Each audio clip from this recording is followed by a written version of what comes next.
Hello everyone. In this video we will discuss about midpoint theorem of triangles and its example.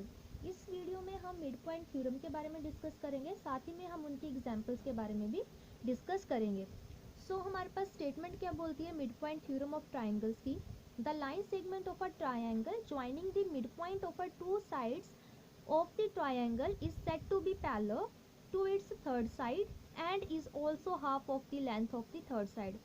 क्या बोलता है कि अगर हम ट्राइंगल के किसी टू साइड्स के मिड पॉइंट से एक लाइन ड्रॉ कर देते हैं, मतलब कि एक लाइन सेगमेंट हम ड्रॉ कर देते हैं, और ये जो लाइन सेगमेंट होगी ये हमारे पास पैरेलल होगी थर्ड वाली लाइन सेगमेंट के, यानी कि डी ई हमारे किसके पैरेलल होगी, बी सी के. और क्या बोलता है, also half of the length of the third side. और हमारे पास डी ई कितना होगा, डी ई की वैल्यू हमारे पास क्या होगी, ये जो हमारे पास बी सी साइड है इसका हाफ, मतलब कि डी ई हमारे पास आ जाएगा, D E is equal to 1/2 multiply by B C, यानी कि बी सी का मेरे पास हाफ. हमने क्या लिया, हमने एक ट्राइंगल कंसीडर की, ट्राइंगल ए बी सी, ये हमने एक ट्राइंगल कंसीडर की. Let D and E be the mid points of the side. हमने ले लिया ये जो हमारे पास डी है और ई है, ये मेरे पास मिड पॉइंट आ गया कौन सी साइड्स की, ए बी और ए सी का, ये मेरे पास आ गया mid point. Then the line D E is said to be parallel to the side B C. तो हमारे पास ये जो लाइन डी ई है ये हमारे पास पैरेलल आएगी लाइन बी सी के. Whereas the side D E is the half of the side B C. और हमारे पास डी ई की वैल्यू कितनी आएगी, 1/2 इंटू बी सी, यानी कि इसके हाफ. तो हमारे पास मिड पॉइंट थ्योरम यही बोलती है कि अगर हम किसी भी टू लाइंस के बीच में हम मिड पॉइंट ले लें तो हमारे पास वो वाली लाइन सेगमेंट किसके पैरेलल आएगी, थर्ड लाइन के. और हमारे पास इसकी डी ई की वैल्यू कितनी आएगी, 1/2 मल्टीप्लाई बाय बी सी, इसका ये वाली लाइन का हाफ. अब हम इसको प्रूफ करेंगे. अब हम इस थ्योरम को प्रूफ कैसे करेंगे. हमने क्या किया, हमारे पास ये ट्रायंगल है ए बी सी डी, ठीक है. तो हम क्या करेंगे, इन्होंने क्या बोला, extend the line segment D E to point F such that E F is equal to D E. अब हम क्या करेंगे, हम पॉइंट ई से लाइन को एक्सटेंड कर देंगे आगे पॉइंट एफ तक और इसको हम मिला देंगे.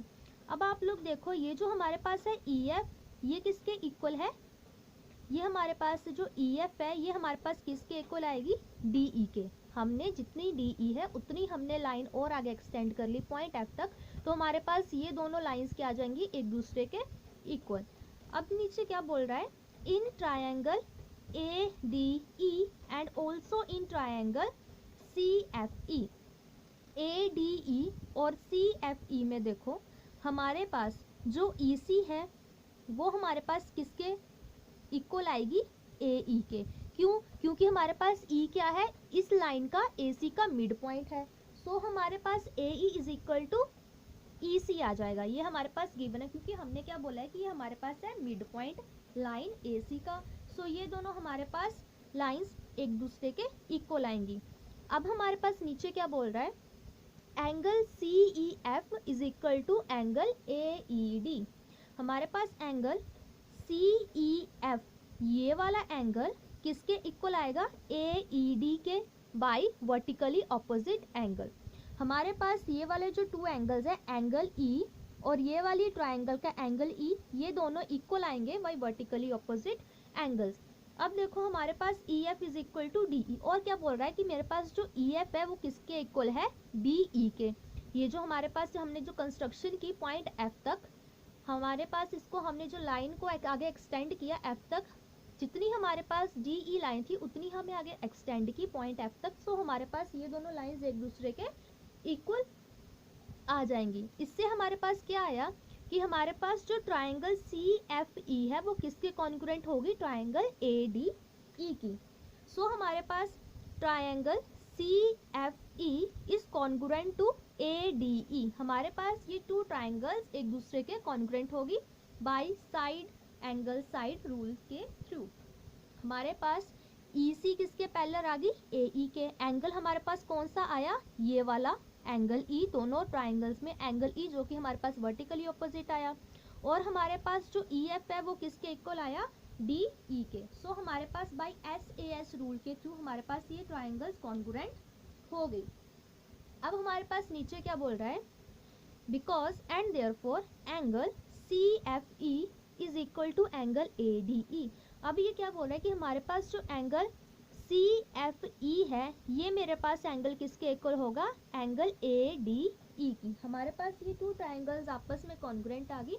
सो अब हमारे पास ये वाला जो मेरे पास एंगल है वो इस एंगल के इक्वल आएगा बाय CPCT रूल, मतलब corresponding parts of congruent triangle. ये हमारे पास टू कॉन्ग्रुएंट ट्राइंगल्स हैं, सो इनके ये मेरे पास कॉरस्पॉन्डिंग पार्ट्स हैं। सो मतलब कि मेरे पास ये दोनों एंगल्स भी एक दूसरे के इक्वल आएंगे।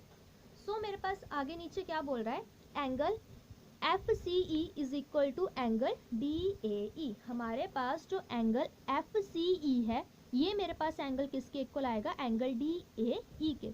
मतलब कि ये वाला एंगल इक्वल आएगा इस वाले एंगल के इक्वल बाई CPCT रूल के थ्रू, मतलब कि corresponding parts of a congruent triangle. ये एंगल F मेरे पास एंगल D के इक्वल आ गया, एंगल A मेरे पास इक्वल आ गया एंगल C के equal, and CF is equal to AD। और हमारे पास ये जो साइड है CF ये मेरे पास किसके इक्वल आ गई, AD के। ये वाली जो AD साइड है ये मेरे पास CF के इक्वल आ गई by CPCT rule, again by CPCT rule. So इसको हमने ले लिया equation number 1। The angle CFE and angle ADE are the alternate interior angles. ये जो मेरे पास एंगल F है और मेरे पास एंगल D है ये मेरे पास अल्टरनेट इंटीरियर एंगल है। सो हमने क्या अज्यूम कर लिया, CF and AB are two lines which are intersected by the transversal AC। अब हमने क्या अज्यूम किया, इसने क्या बोल रहा है कि हमारे पास ये जो CF है और हमारे पास ये जो AB है, ये जो हमारे पास CF और ये AB है ये हमारे पास टू पैरेलल लाइंस है और उनको एक ट्रांसवर्सल कट कर रही है, वो मेरे पास है AC। अब हमने ये अज्यूम करके चला, उससे हमारे पास क्या आ गया, हमारे पास आ गया CF किसके पैरेलल आ गया, AB के, क्योंकि हमने क्या अज्यूम किया कि ये टू लाइंस आपस में पैरेलल है। तो मतलब कि CF मेरे पास क्या आ गया, AB के इक्वल, और मेरे पास जो CF है ये मेरे पास पैरेलल है BD के भी इक्वल। मतलब कि मेरे पास हमने अज्यूम कर लिया कि मेरे पास ये जो टू लाइंस है AB एंड CF ये मेरे पास टू पैरेलल लाइन है जिनको एक ट्रांसवर्सल कट कर रही है।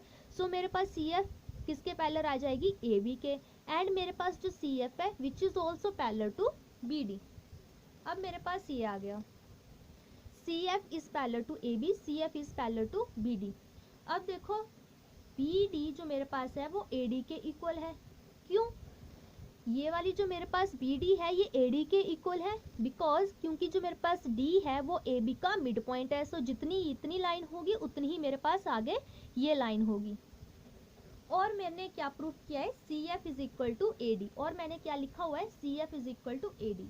अगर मैं इन दोनों इक्वेशंस को कंबाइन कर दूं, BD is equal to AD and CF is equal to AD, so मेरे पास क्या आ जाएगा, CF is equal to BD। ये मेरे पास टू साइड्स दोनों की इक्वल है, सो मेरे पास BD किसके इक्वल आ जाएगा, CF के। ठीक है, तो हमारे पास क्या आ गया, CF is equal to BD। अब हमने क्या प्रूव कर दिया कि हमारे पास जो CF है वो BD के इक्वल है। सो मेरे पास नेक्स्ट क्या हो रहा है कि मेरे पास जो BDFC है वो मेरे पास क्या पैरेललोग्राम है, वो एक पैरेललोग्राम फॉर्म कर रहा है। ये मेरे पास BDFC ये और ये मेरे पास कुछ इस तरीके की शेप आ रही है, जो कि मेरे पास एक पैरेललोग्राम की शेप आ रही है। सो मेरे पास जो BC है वो मेरे पास किसके पैरेलल आ जाएगा, DE के, क्योंकि पैरेललोग्राम में हमारे पास ऑपोजिट साइड्स पैरेलल आती हैं। जैसे कि ये मेरे पास है, ये मेरे पास पैरेललोग्राम की शेप है। सो पैरेललोग्राम में ऑपोजिट साइड्स पैरेलल आती है। सो मेरे पास ये वाली जो साइड किसके पैरेलल आ जाएगी, ये वाली साइड के। सो ये मेरे पास है B, ये C और ये D और ये F। सो मेरे पास BC किसके पैरेलल आ जाएगा, DF के।